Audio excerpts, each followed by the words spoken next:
In this video, we're going to go over some examples associated with mathematical induction. So let's say if we have this statement, 3 plus 7 plus 11 plus 4n minus 1. Let's say that's equal to n times 2n plus 1. Now let's test it out with some numbers. Let's see if it's true for the first term. So the first term in this sequence is 3. And n is 1, which represents the sum of terms on the left. So we only have one term, so the sum has to be 3. So if we replace n with 1, this is going to be 1 times 2 times 1 plus 1. 2 times 1 is 2, and 2 plus 1 is 3. 1 times 3 is also 3. So it's true for n equals 1. Now what about n equals 2? Will it be true for that as well? So on the left, we have the sum of the first two terms. That's 3 plus 7. On the right, we're going to plug in 2 into that expression. So it's going to be 2 times 2 plus 1. Now 3 plus 7 is 10. 2 times 2 is 4 plus 1, that's 5. And 2 times 5 is 10. So it's true for n equals 2. Now, is it true for n equals 3? So this time we need to add the first three terms. That's going to be 3 plus 7 plus 11. And on the right side, let's replace n with 3. So it's going to be 3 times 2 times 3 plus 1. Now 3 plus 7 is 10. 2 times 3 is 6 plus 1, that's 7. 10 plus 11 is 21. 3 times 7 is 21. So it's true for n equals 3. Now this indicates that this expression might be true for all terms, but it's not a guarantee.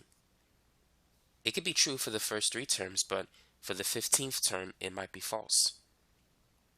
So we need to come up with a way to make sure that it's true for any term. So let's say if it's not true for the 28th term. Instead of testing it 28 times, we need to come up with a general way to see if there's going to be some value that is not true. So what we're going to do is use a letter k. So we're going to assume that it's true when n is equal to k. So let's replace n with k. So it's going to be 3 plus 7 plus 11 plus 4k minus 1. And so we're going to assume that this is true. Our task is to prove that the next term is going to be true. And that is when n is equal to k plus 1. So on the left, we're still going to have 3 plus 7 plus 11 plus 4k minus 1. But then we're going to add the next term. And so the next term, we just got to replace k with k plus 1. So it's going to be 4 times k plus 1 minus 1. That's going to be the next term. Now on the right, this entire sum should equal this expression if we replace k with k plus 1. So everywhere you see a k, replace it with k plus 1. So it's going to be 2 times k plus 1, and then plus 1. I'm running out of space there. Now we need to prove that the left side and the right side are equivalent to each other. Now notice that this expression is equal to k times 2k plus 1. So therefore, this portion of the equation has to equal to k times 2k plus 1. So we can replace it with k 2k plus 1.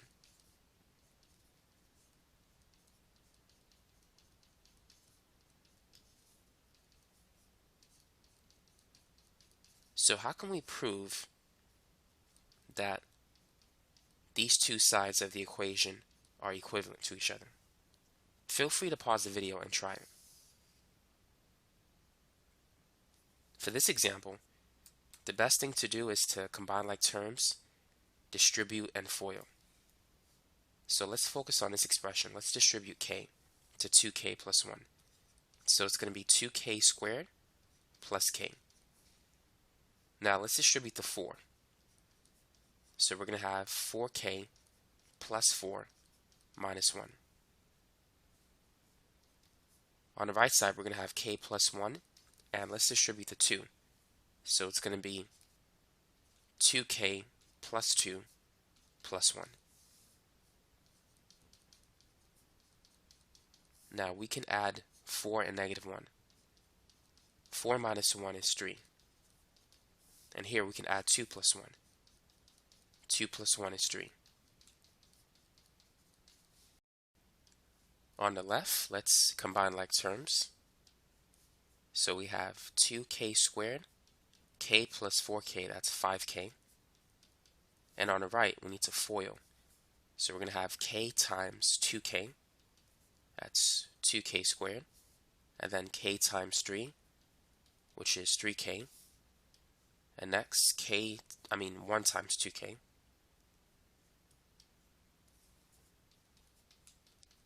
And finally, 1 times 3, which is 3. On the right side, let's combine like terms. 3k plus 2k. So on the left, we're going to have 2k squared plus 5k plus 3. And on the right, we're going to have the same thing. 3k plus 2k is 5k. So the left side is equivalent to the right side. So that's how we can prove that the original statement is true for any term, or for any value of n. And so that's the basic idea behind a mathematical induction. Now let's try another example. So let's say that 1 to the third plus 2 to the third, and then up to n cubed, let's say it's equal to n squared times n plus 1 squared divided by 4. So let's show that it's true for n equals 1. So 1 to the third, that's going to equal 1 squared times 1 plus 1 squared over 4. Let's see if that's true. 1 to the third is 1. 1 squared is 1. 1 plus 1 is 2. And 2 squared is 4. 4 divided by 4 is 1. So it's true for n equals 1. Now let's try another one. N equals 2. So we need the sum of the first two terms. So 1 to the third plus 2 to the third power. That has to equal 2 squared times 2 plus 1 squared over 4. 1 to the third is 1. 2 to the third is 8. 2 squared is 4. 2 plus 1 is 3. And 4 divided by 4 is 1, so we can cancel that. 1 plus 8 is 9. 3 squared is 9. So it's true for the second term. If you want to, you can test out the third term. But this is enough for now. So we're going to assume that n equals k, and it's true when n is equal to k. So we're going to have this expression, 1 to the third plus 2 to the third plus k to the third. And that's going to equal k squared times k plus 1 squared over 4. Now, assuming that n equals k is true, or that the equation is true when n is k, we need to prove that it's also true if n is k plus 1, the next term. So we're going to have 1 to the third plus 2 to the third, and then k to the third. The next term after k is k plus 1. Now on the right side, everywhere you see a k, replace it with k plus 1. So this is going to be k plus 1 squared, and then replacing this with k plus 1, that's going to be k plus 1 squared divided by 4. Now we need to prove that the left side of the equation is the same as the right side of the equation. Now what do you think we need to do next at this point? Now recall that this side is equal to that side. So therefore, we need to replace everything up to k to the third with this expression. So we're going to have k squared times k plus 1 squared over 4 plus k plus 1 to the third power, and that's going to equal what we have on the right side.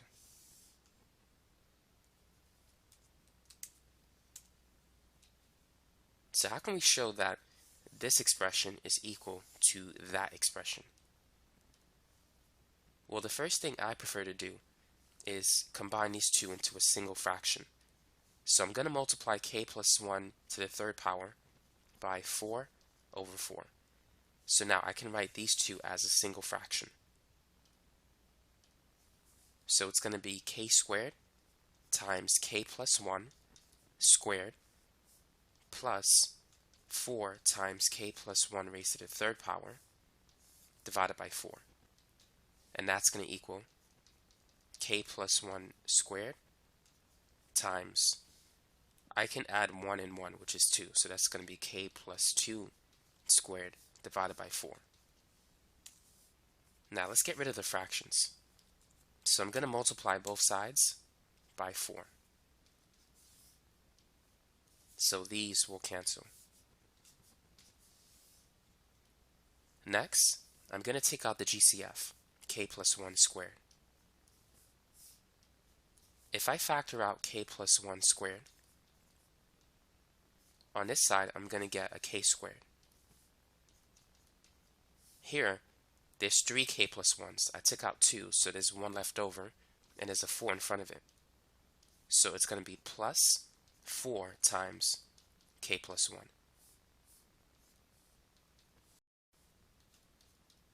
We don't have to make any changes to the right side.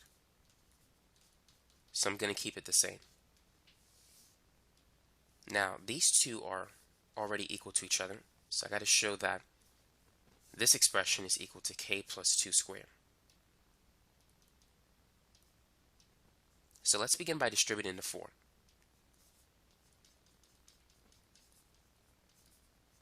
So 4 times k, that's 4k, and then 4 times 1 is 4.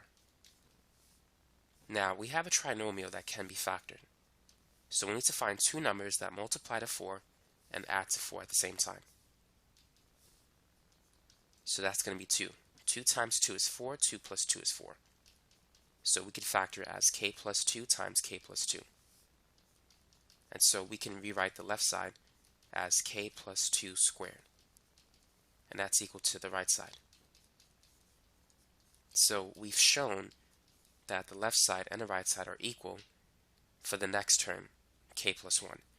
So therefore, it's going to be equal for all terms. And that's how you can use mathematical induction to prove that a certain expression is true for any term. Here's another one.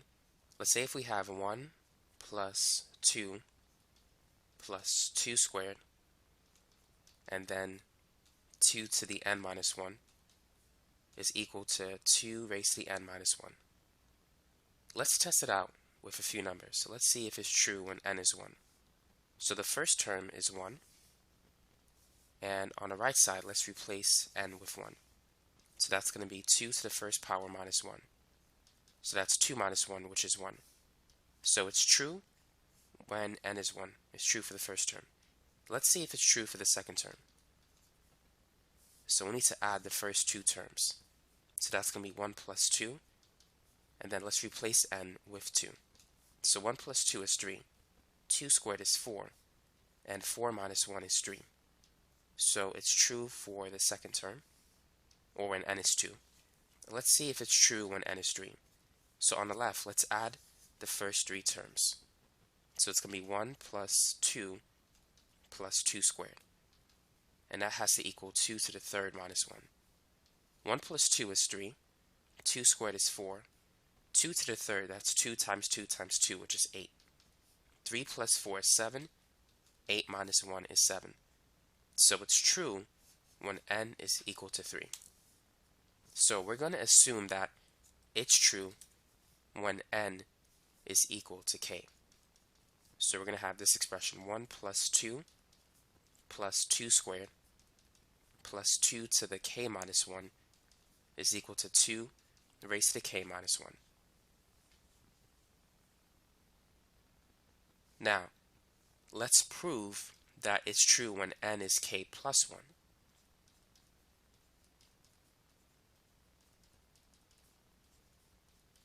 So the next term, replace k with k plus 1. So it's going to be 2 k plus 1 minus 1. And then replace this k with k plus 1. So we need to prove that the left side and the right side are the same. The first thing we need to do is replace this expression with 2 raised to the k minus 1 because they're equal to each other. So we're going to have 2 raised to the k minus 1 plus k plus 1 minus 1. The 1's cancel. 1 minus 1 is 0, so that becomes 2 raised to the k power.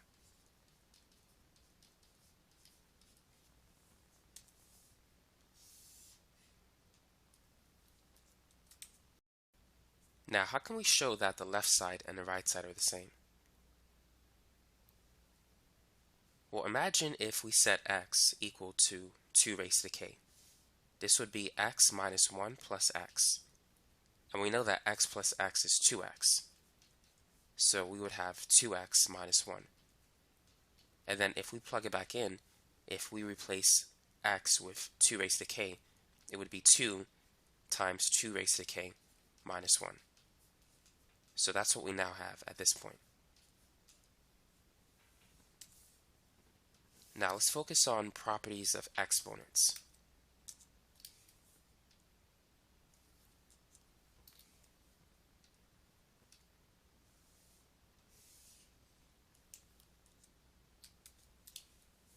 So let's say if we have x squared times x cubed.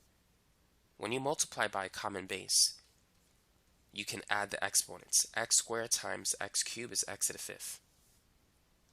So 2 to the 1 power times 2 to the k is 2 raised to the 1 plus k. Now 1 plus k and k plus 1 are the same. If you add 3 and 5, or 5 and 3, both ways you still get 8.